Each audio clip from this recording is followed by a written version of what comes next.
आवाज़ उठाते हैं या बोलते हैं, उनकी आवाज़ को दबाने की कोशिश जिस तरह से की जा रही है उसकी हम कड़ी निंदा करते हैं। सीबीआई, ईडी एक निष्पक्ष तौर पर वो सबके लिए है, चाहे कोई पक्ष में है या विपक्ष में है, उनको निष्पक्षता के साथ सभी की जो जांच है वो उनको करनी चाहिए, लेकिन ऐसा हो नहीं रहा है। डेमोक्रेसी, जहां हम बोलते हैं कि हम एक डेमोक्रेटिक देश में रहते हैं, डेमोक्रेसी का गला घोटा जा रहा है। Expression of speech, expression of freedom या स्पीच जो भी हम बोलते हैं अपने कॉन्स्टिट्यूशन या हम अपने डेमोक्रेटिक देश में, आज वो कहीं दिखता नहीं है।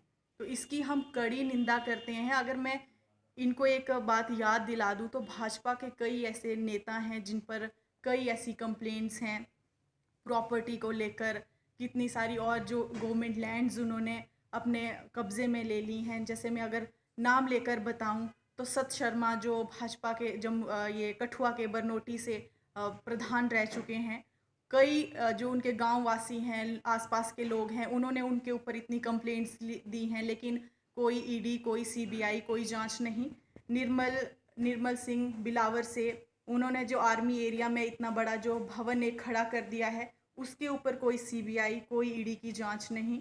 इनके कविंदर गुप्ता जी, उनके ऊपर इतनी जो उन्होंने एकड़ों द्वारा, हज़ारों एकड़ों द्वारा जो एकड़ों ज़मीनें जो उन्होंने अपने कब्ज़े में ली हैं, उसके ऊपर कोई ईडी, कोई सीबीआई जांच नहीं। तो हमारा साफ तौर पर आज यही इस वार्ता की तरफ से हम यही कहना चाहते हैं जो हमने आज रखी है कि निष्पक्ष पार्टियां आती हैं, जाती हैं। आज पहले अगर कांग्रेस की सरकार थी या कोई और सरकार थी, आज भाजपा है तो कल कोई और भी आएगी। लेकिन जो ये एजेंसीज बनाई गई हैं, इनका काम क्या है कि आपको निष्पक्ष रहना है। आपके लिए पक्ष और विपक्ष दोनों एक होने चाहिए, लेकिन आज वो पूरी तरह से ख़त्म की जा रही हैं। आपको और विस्तार से हमारे साथ ही जो बैठे हुए हैं ठाकुर दास जी, ये भी बताएंगे। चलिए, एक सवाल है, जैसे ईडी की अगर आप बात करें तो देखा जाता है कि भाजपा सरकार जो है, जब भी कांग्रेस, जैसे आपने देखा पहले राहुल गांधी जी के ऊपर ईडी, मतलब हर जगह जब भी कुछ कांग्रेस के बीजेपी के खिलाफ कोई आवाज़ उठाता है तो ईडी एक इनके पास, आपको लगता है कि एक ही इनके पास आखिर में एक चारा बचा है जो ईडी है? देखिए, भाजपा सरकार के पास ना कोई मुद्दे नहीं है। जो मुद्दे हैं उस पर भाजपा सरकार बात नहीं करना चाहती। एम्प्लॉयमेंट की बात हो, डेली वेगर्स की बात हो, उनके वेतन की बात हो, हमारी आशा वर्कर्स हों या कितने भी और हमारे अनएम्प्लॉयमेंट है, इतनी सारी चीज़ें हमारे जम्मू कश्मीर में, पूरे इंडिया की बात करूं तो, लेकिन उसके ऊपर भाजपा बात नहीं करना चाहती। भाजपा जिन मुद्दों पर बात करती है उसका आम इंसान के साथ कोई लेना देना नहीं है। जो उनके अपने भक्त हैं, सिर्फ उनको वो चीज़ें पसंद आती हैं, लेकिन एक आम इंसान जो एक ज़मीनी सत्ता से जुड़ा हुआ है, ज़मीनी स्तर से जुड़ा हुआ है, उसके लिए अगर उनसे बात की जाए तो वो कहाँ से खुश है इस सरकार के साथ और फ़ायदा क्या उन लोगों को हो रहा है, वो उनसे पूछें तो शायद इस सरकार को समझ आए। बाकी आप सीबीआई, ईडी की बात कर रहे हो तो सीबीआई, ईडी हम मानते तब अगर हम तब समझते कि विपक्ष के पक्ष के साथ भी उनका सेम व्यवहार होता, लेकिन ऐसा बिल्कुल भी देखने में नहीं आ रहा। पहले कांग्रेस की जब सरकार थी तो ऐसा बिल्कुल नहीं था कि अगर वो पावर में है तो आप विपक्ष के लिए सिर्फ वो टारगेट करे जा रहे थे, ऐसा नहीं है। लेकिन अब देख लीजिए क्या ना, देखते हैं कहीं ना कहीं भाजपा के जो कार्यकर्ता हैं उनको बचाया जाता है? बिल्कुल साफ तौर पर बचाया जाता है। और आप देख लीजिए ना, कहते हैं कि एक तरह से भाजपा सरकार एक वॉशिंग मशीन बन गई है। जिसने भी जितने जुर्म किए हैं, आप भाजपा पार्टी ज्वाइन कर लीजिए, पूरे साफ हो जाओगे आप। तो मैं टोटली, जिसने भी ये नाम दिया है कि वॉशिंग मशीन है, आपके सारे जुर्म यहाँ पर साफ हो जाते हैं, तो किसी ने गलत नहीं कहा है।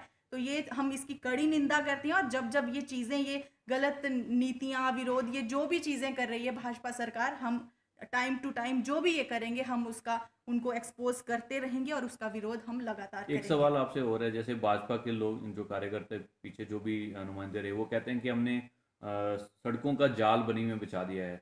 आज जैसे नवरात्रे चल रहे हैं, लेकिन आज आप देखते हैं जोड़े माता तक जो है, जो सबसे भारी मांग लोगों की थी, आज तक रोड नहीं बन पाया। क्या देखते हैं आप? देखिए, जो रोडों के इनके जाल की आप बात कर रहे हो, तो वो जाल हमें भी कोई दिखाए। जैसे बनी के जालों की मैं सबसे पहले आपको क्लैरिफिकेशन दे देती हूँ। तो बनी के जो जाल हैं, सबसे पहले मेन रोड जो हमारा यहाँ पर आया वो कांग्रेस की देन है, श्रीमती इंदिरा गांधी स्वर्गीय उन्होंने यहाँ पर दिया। उसके बाद जो भी रोड 4-5 लिंक रोड जो भी बने हैं, भाजपा की जब से रूल कर रही है बनी में, तब से तो इन्होंने कोई रोड नहीं दिया। एक रोड बना है, मैं उसकी यहाँ पर बात नहीं करना चाहूँगी।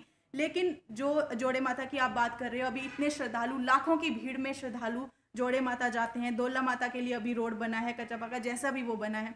जोड़े माता में वो भी लाखों शायद के बंद है, हिसाब से आते हैं। वो उस भी शायद रोड बंद की है। जी, उस रोड की डिमांड कब से लोग करते हैं। वो रोड इन्होंने बना भी रहे हैं। जो इन्होंने सर्वे किया है तो सियारा से कहीं से लेकर भिक्खड़ से कोई बनाया है, जिसका कोई फायदा ही नहीं है।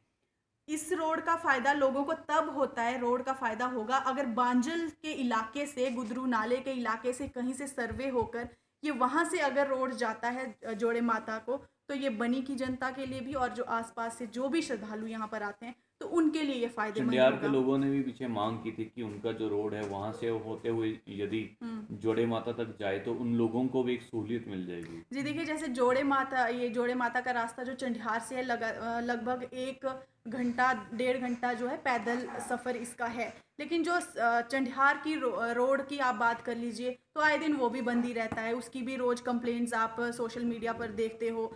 रोड्स तो बनाए हैं लेकिन उसमें जो नुकसान लोगों के हुए हैं, ये फिर एक लंबा किस्सा, एक पूरी वार्ता जो है बहुत लंबी चली जाएगी अगर मैं एक एक चीज़ नोट करवाने पे लग जाऊं। तो वहाँ पर भी कितने सारे लोग आए, कितने प्रदर्शन वहाँ पर हुए कि इतना सारा, एक तो पूरा 5-7 घर इकट्ठे हैं, एक इतना सारा कस्बा है जो उस रोड में लैंडस्लाइड हो जाएगा, बारिशें होंगी तो लोगों की जानों को खतरा है। 8 लोग वैसे ऑलरेडी यहाँ पर इन सब चीज़ों से जान गंवा चुके हैं। लेकिन सुनेगा कौन, करेगा कौन, किसके पास बोलें, क्या बोलें, क्वेश्चन मार्क।